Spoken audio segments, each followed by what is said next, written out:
¿Qué tal amigos? Buenos días. Nuevamente con ustedes, esta vez desde Gamarra Habla. En esta ocasión tenemos una interesante entrevista con la doctora Doris Apaza Muñoz. Ella es magíster en gestión de servicios de salud. También es médico ocupacional y también es médico fisiatra y rehabilitador. ¿Lo dije bien, doctora? Sí, ¿Está bien? así es, Humberto, gracias. Ok, con ella vamos a tratar el tema de planes de vigilancia, prevención y control de la salud de los trabajadores con riesgos de exposición al COVID-19. Interesante tema, doctora. Muy buenos días. Perfecto. Buenos días, Humberto. Qué gusto estar el día de hoy contigo, poder conversar y poder conversar un poquito más con todos nuestros amigos y explayarnos. Y sobre todo, lo más importante es que puedan conocer la finalidad de estos planes y resolver todas las dudas que tengan ustedes para poder ayudarlos. Así es, doctora. Si bien es cierto, nosotros llegamos a un gran número de empresas en el sector textil y especialmente en Gamarra también llegamos a muchas empresas que tienen que ver con este tema, ¿no es verdad? La primera pregunta sería, ¿cuál es la finalidad de elaborar o tener un plan COVID, ¿no? Por supuesto, Humberto. Mira, los planes, entre comillas, COVID, en resumen, porque el nombre es bastante largo, tienen el objetivo de regular y evitar la exposición de contagio al COVID-19, ¿no?, de los trabajadores y de los usuarios. Entonces, ¿qué es lo que regula el MINSA? El MINSA, mediante varias resoluciones y los lineamientos, ¿no?, lo que hace es buscar que las empresas se alineen de tal manera que evitemos la propagación de esta enfermedad. Entonces, ¿qué es lo que se busca? ¿Cuál es la finalidad del plan COVID? ¿No? Que esos lineamientos se ubiquen o se estandaricen cada uno de los locales, de los puestos de trabajo, los diversos rubros que hay a nivel nacional. Entonces, ese documento, ¿no?, principalmente lo alineamos a nuestra empresa, porque un documento no se puede usar el mismo para todos los rubros, ¿no? Hay que alinearlo a cada empresa. Entonces, de esa manera, hay 7 lineamientos que nos van a guiar a lo que es la prevención de la propagación de la enfermedad, ¿no? Ese es el objetivo principal del plan. Doctora, ¿y qué requiero para implementar este plan? ¿Qué se Ok, requiere? mira, Humberto, no sé si me permites, te hago una pequeña presentación para Ok, rápidamente que todos conozcamos en qué consiste este plan, ¿sí? ¿cómo no? Dame un minuto y compartimos, Ok, ¿sí? Ok, esperamos. ¿se ve? Humberto, Eh, ¿se ve? aún no, ahí sí, ya, ok, ya lo puse. Perfecto. Muy bien, Humberto. Mira, los planes de vigilancia para la prevención, control de la salud de los trabajadores con riesgo de exposición a COVID. ¿En qué consiste este plan? Este plan tiene 7 lineamientos, como podemos observar acá en la imagen.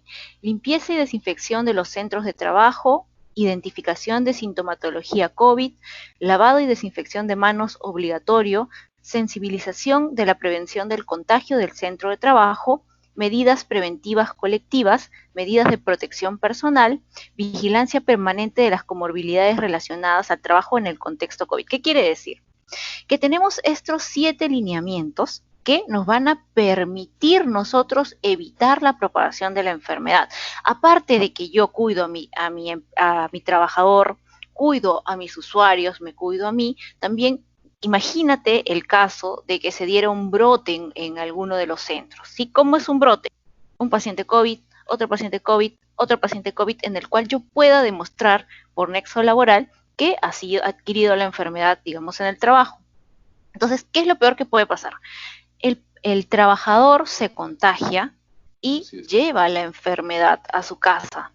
Entonces puede contagiar a más personas. Eso es lo que no queremos. Incluso si tiene factores de riesgo o por alguna condición adicional, lo que puede suceder es que se muera uno de los familiares. Yo he tenido la triste experiencia de ver en algunos casos como hasta fallecen los familiares, ¿no? Entonces, eso es importante. Muy bien, entonces, ¿qué es lo primero que yo determino? Que ya ustedes están en el trabajo, ¿no? El tipo de centro. Hay 5 tipos de centro. Ustedes en su mayoría, ¿cuántos trabajadores tienen por cada local? A ver, O sea, por cada galería, por cada, digamos, puesto dentro de la galería. Puesto dentro en tiendas, si hablamos de tiendas, estamos hablando de 2 a 3 personas, más o menos. Perfecto. ¿Y Si como hablamos, galería? y si hablamos de talleres, Ujú. en talleres pueden haber hasta 5 o 7 personas. Ok, perfecto. Si lo vemos, perfecto. Si lo vemos por tipo de puesto, solamente por puesto, ustedes estarían incluidos en lo que se observas acá, centro de trabajo tipo 1, ¿no? Hasta 20 trabajadores, donde básicamente se requiere la asesoría, como dice la norma, de un médico ocupacional para lo que es la elaboración de los planes y el empleador lo sube al sistema, ¿no? Ahora que se ha simplificado más el sistema y él tiene que ver si un responsable de seguridad para poder alinear esos lineamientos. Entonces, ustedes se comportan como puesto y como galería, ¿no? Entonces, ustedes se organizan y el responsable de seguridad va a ir vigilando que todo eso se dé a nivel de la galería. Entonces, ese es un punto a favor. En caso de las galerías, pero en caso de los centros productores, también tiene que haber un responsable de seguridad, ¿sí? Según el número de trabajadores. Entonces, ¿qué es lo que tengo que hacer? Para ello existe equipos de protección personal. Ya, entonces, si yo soy, ustedes tienen riesgos de exposición, ¿sí? Existen 4 riesgos de exposición. Riesgo bajo, riesgo medio, riesgo alto y riesgo muy alto. Ustedes, principalmente por el tema de estar expuestos a lo que son, por ejemplo, clientes, se ubican en lo que es un riesgo medio, ¿sí? ¿Podemos ver la imagen acá? Sí, sí, sí, se Sí, aprecia. perfecto. Riesgo medio. Entonces, en un riesgo medio, nosotros tenemos que utilizar la mascarilla quirúrgica desechable. No podría usar la comunitaria. La comunitaria es para personas que, por ejemplo, administrativos, que no tienen un mayor contacto con personas, ¿no? Entonces, ellos sí podrían utilizar las mascarillas comunitarias, pero en caso de ustedes, riesgo medio de exposición, se utiliza la mascarilla quirúrgica desechable. ¿Sí? ¿Por qué? Porque imagínate, por ejemplo, yo le preguntaba a alguien, ¿qué pasa si tú deseas ingerir un alimento? Entonces, ya, doctora, me bajo la mascarilla y me tomo el agua. Ya, ahí te inhalaste, te deglutiste, todos los COVID que puedan haber por ahí. ¿Sí? Entonces, todo tiene que haber un tema de uso adecuado, una capacitación, una sensibilización del uso adecuado de los EPPs. Independiente, eso es lo mínimo que te pide la norma, pero no quiere decir que tú puedas utilizar más cosas, ¿no? Puedo utilizar una careta, puedo utilizar algún otro elemento de protección personal para a una mayor protección. Ahí está lo que les mencionaba del riesgo mediano, ¿no? Y eso principalmente es lo que yo requiero lo que es eh, para lo que es Sí, sí. digamos, la protección de mi trabajador y poder implementar mi plan. Entonces, al momento que ustedes elaboraron el plan, se tuvo en cuenta las dimensiones, cuántos trabajadores tenían, qué riesgo tenía ese trabajador. Por ejemplo, todos son riesgo medio, ¿sí? Entonces, y también si hay grupos de riesgo. La norma también nos indica que existen grupos de riesgo, pacientes con asma crónica y otras patologías renales, el índice de masa corporal que está mayor de 40. Entonces, existen grupos de riesgo también normados, ¿no? Entonces, eso es importante tener en cuenta para determinar qué riesgo tiene mi paciente de desarrollar una enfermedad severa o muy severa, ¿sí? Muy bien, Claro. eso requiero principalmente para la implementación, aparte de cumplir los otros planes. Entendido, doctora. ¿Y qué sucedería de no implementarse estas normas, ¿no? Ok, mira, entonces yo me alineo con los 7 lineamientos. Desinfección, ¿no? Ustedes han establecido ya su plan, llega digamos, el cliente, realiza la desinfección, usa alcohol gel, mantiene las distancias, ¿no? Y los otros puntos de lineamiento. Entonces, con eso yo prevengo la enfermedad. Ok, yo lo tengo en papel, pero no lo aplico. ¿Qué es lo que puede suceder? Lo que habíamos mencionado, generar un brote, digamos, generarse muertes, ¿no? Entonces, incluso poder llegar a un tema que Dios no lo quiera, un tema legal. Entonces, es importante no solo tenerlo en el papel, Así sino es. implementarlo. Entonces, ¿quién te ayuda para el tema de la implementación? Bueno, buscas la asesoría de médicos ocupacionales para que te oriente de cómo implementar tu plan. Ya, tú ya hiciste tu plan, está muy bien, ya lo aprobó el MINSA, entonces tenemos que ver la implementación. Una cosa para la que siempre me consultan, doctora, las pruebas rápidas. Existe también lo que son directivas, resoluciones para lo que es las pruebas rápidas, las inmunocromatográficas, entonces, o las pruebas moleculares. Entonces todo el mundo me dice, doctora, ¿es necesario que yo lo haga? Sí, porque existen dos términos: el regreso a labores y la reincorporación de los trabajadores. ¿Cómo es eso, doctora? Regreso a labores. Estuvieron en cuarentena, están sanos y regresan a sus trabajos sanos. Entonces, mediante la prueba rápida, determino yo que son trabajadores sanos. Ojo que la prueba rápida también tiene que ser buena, tiene que tener una buena especificidad y también sensibilidad. ¿Por qué? ¿Qué es lo peor que le puede pasar a ustedes?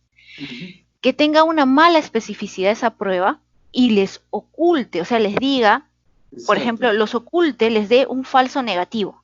Este trabajador tiene COVID y me salió negativo, entonces está contagiando a todo el mundo. Entonces, también la prueba debe ser buena y debe ser subido el resultado al SISCOVID, porque tenemos que notificar de manera obligatoria. Entonces, eso es importante tener en cuenta.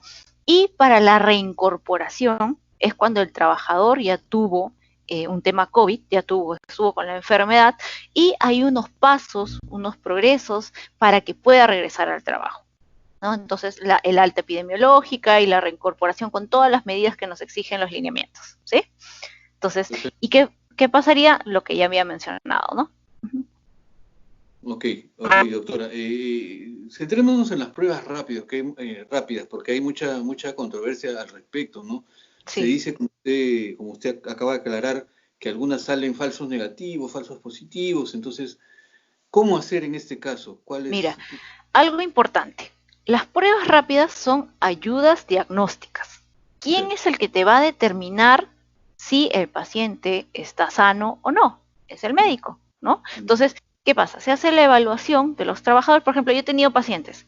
Salió IgG, IgM, que son los anticuerpos presentes que me dicen que la enfermedad está activa. Entonces, pero mi paciente nunca tuvo nada. He tenido casos de, doctora, jamás me dio nada. Pero igual tengo que hacer el seguimiento para dar el alta epidemiológica. Segundo caso. Doctora, sí, me dio una gripe, 2, 3 días, pero ya no tengo nada. Igual, seguimiento para determinar el alta epidemiológica. Correcto. Tercer caso. Doctora, sí, mire, estoy con dolor de pecho, dolor de cabeza, sensibilidad, vómitos, náuseas, porque también hay COVID digestivo, por si acaso, digamos, la sintomatología digestiva, diarreas, dolor abdominal por más de 10 días. Doctora, sí, estoy bien. Hace su cuarentena y persiste. Entonces yo, como médico, puedo indicar, ok, vamos a pedir una ayuda diagnóstica, que es una prueba rápida. Entonces, eso es para los pacientes COVID. Ahora, doctora, y los nuevos que van a reincorporarse, ok, también es necesario, ¿no? Lo que yo hago particularmente una evaluación médica, porque es una ayuda diagnóstica. Me puede haber dicho, por ejemplo, mire, salió negativo, pero mi paciente está con fiebre, con, digamos, dolor abdominal, con náuseas, con diarrea, entonces, obviamente, ¿de qué estamos hablando? Ya, entonces, definitivamente, las pruebas rápidas son ayudas diagnósticas. Ok, son ayudas diagnósticas. ¿Qué más? Debe ser una buena prueba rápida, que tenga una adecuada sensibilidad y una adecuada especificidad. Entonces, con todo eso, ya la norma técnica, que eso también debe ir en los planes, tenemos nosotros la seguridad, tras la evaluación médica y tras la prueba rápida, de que mi trabajador sí está en óptimas condiciones. Doctora, por ahí, digamos, se nos pasó algo. Cumplimos los lineamientos, la distancia social es en la calle, la distancia personal es en los centros de trabajo, y ahorita que estamos, ¿no?, digamos, en pico de pandemia, entonces, ¿qué? Tenemos que cumplir los lineamientos, incluso si podemos llegar a cumplir lo que nos dice las normas OSHA, las recomendaciones OSHA, que nos dicen 6 pies, 1.83 metros de distancia, especialmente ahora en esta etapa, en la medida de lo posible, ¿no? Pero lo que nos dice la norma MINSA es mínimo 1 metro, ¿sí? Y más aún, si estamos en un puesto de riesgo medio, tenemos que cuidar todas las medidas, los elementos de protección personal y el distanciamiento personal en el trabajo, la ventilación, los puestos de lavado de manos, de desinfección, entre otras cosas. Doctora Doris, muy interesante la entrevista. Bueno, hay muchas cosas que están. Yo me comprometo a nuevamente volverla a entrevistar, por favor, si fuese posible, y aclarar algunos temas que se me están quedando en el tintero. No sé si sea posible, doctora. Por ¿Dónde la puedo supuesto. dar a usted si es que la gente quiere más información, por favor?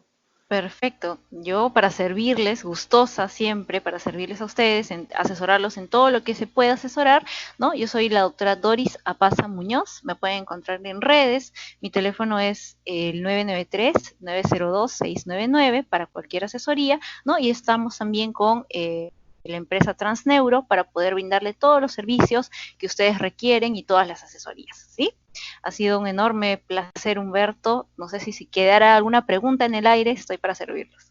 No, sí, de todas maneras. Yo tengo acá varias preguntas, pero comprenderá que el tiempo en Internet es bastante corto y bueno, yo comprometo nuevamente en volverle a hacer otra entrevista con más preguntas interesantes. Perfecto, Humberto, para Muchas gracias, servirte y un gusto enorme, un placer y buen día. muchas gracias. Buen día. Gracias amigos, con ustedes nos volveremos a ver en otra interesante entrevista. Gracias, hasta luego. Amable.